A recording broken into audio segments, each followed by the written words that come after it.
Hello mọi người, mình là Chan đây. Hôm nay chúng ta lại tiếp tục hành trình không đến 7.000 lực chiến mà không mua đồ trong xưởng đồ. Đây là robot mà mình quay được ở cờ giết gia si đầu tuần. Chúng ta sẽ gọi nó là chim chân dài.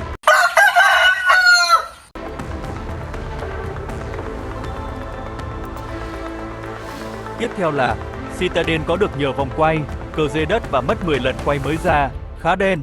Chúng ta sẽ gọi nó là T đến 34. Vô trận để chơi thử thôi.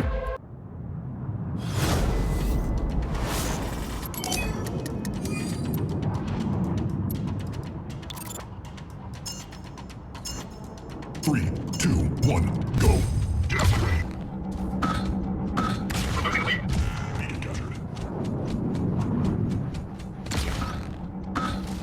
Smooth operator. Well done. Nhìn đống mốt đó kìa, dày hơn tường bê tông nữa. Còn cầm di vô cờ nữa, trận này lành ít dữ nhiều rồi. Không mạnh như mình nghĩ nhỉ. Từ từ sao mất điểm em rồi. Thủ chỗ này đã. Vãi sủ kìa.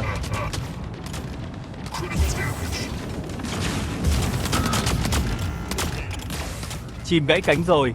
Cho T đến 34 ra.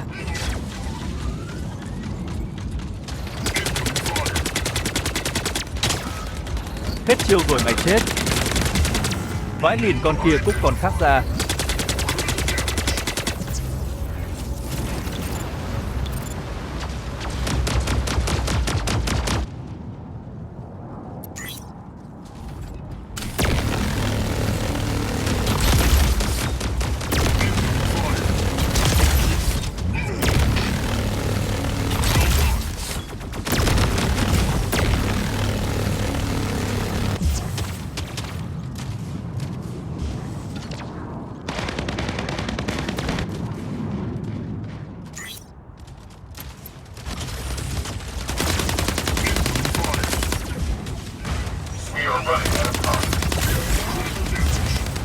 Trận này có thắng rồi.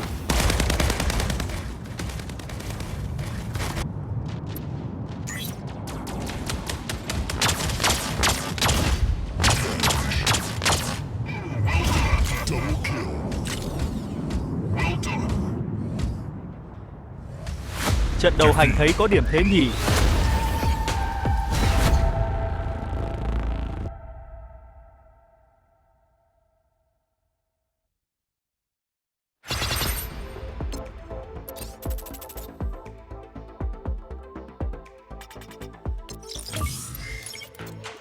Chơi thường thôi, không đánh giải nữa.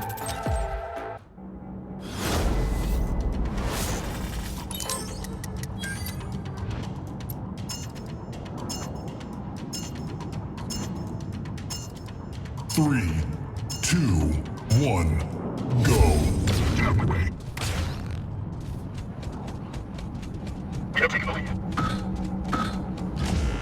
Beacon captured.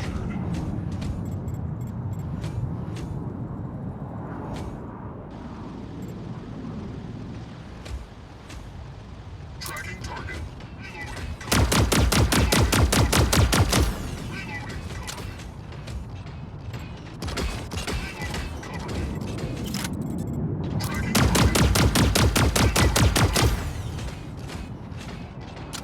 Noob identified.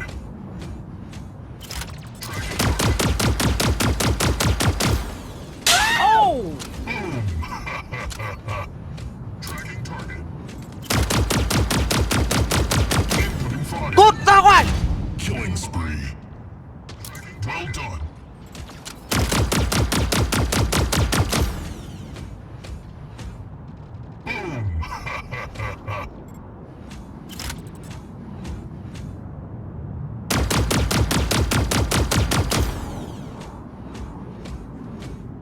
Hold up.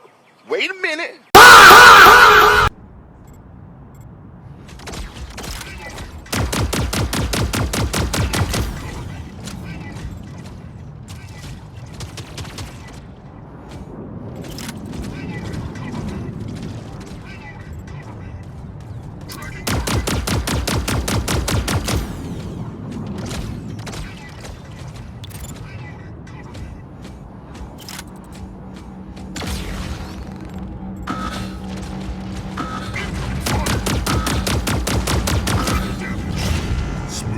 khoan, dừng khoảng chừng là 2 giây. Operator.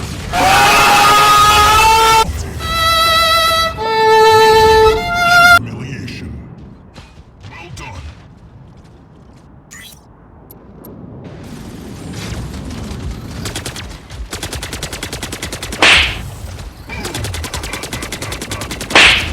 Revenge. Well done. Double kill. Well done. Killing spree. Well done. Critical damage.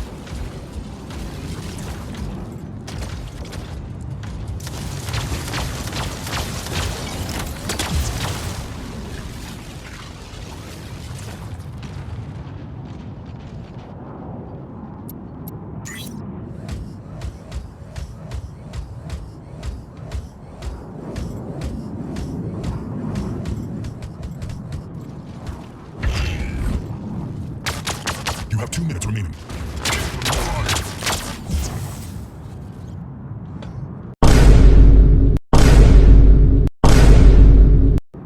Cái địt mẹ cuộc đời, địt có mẹ cuộc đời.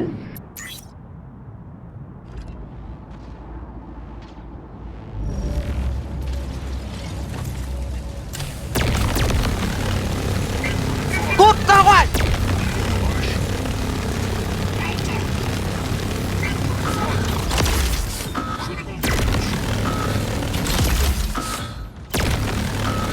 Cút ra ngoài! Victory imminent.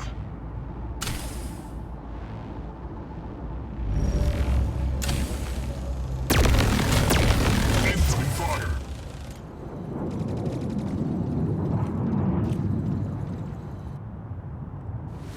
Game là dễ, Have won the match.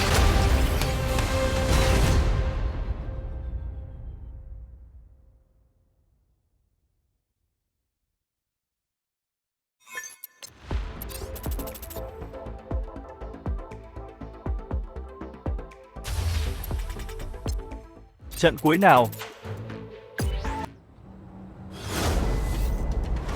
Nhiều người chơi thế.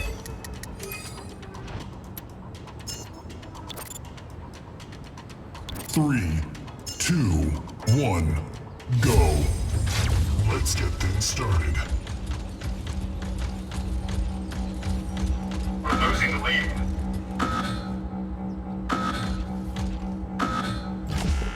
Beacon captured. Ship leader dân nào. Fire.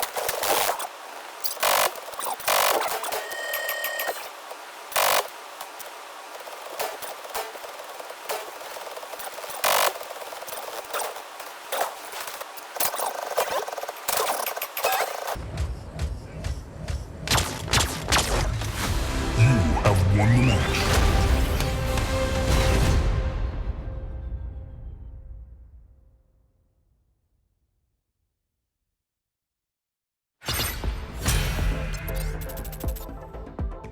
Video của mình đến đây là hết rồi. Hẹn gặp lại mọi người ở video sau.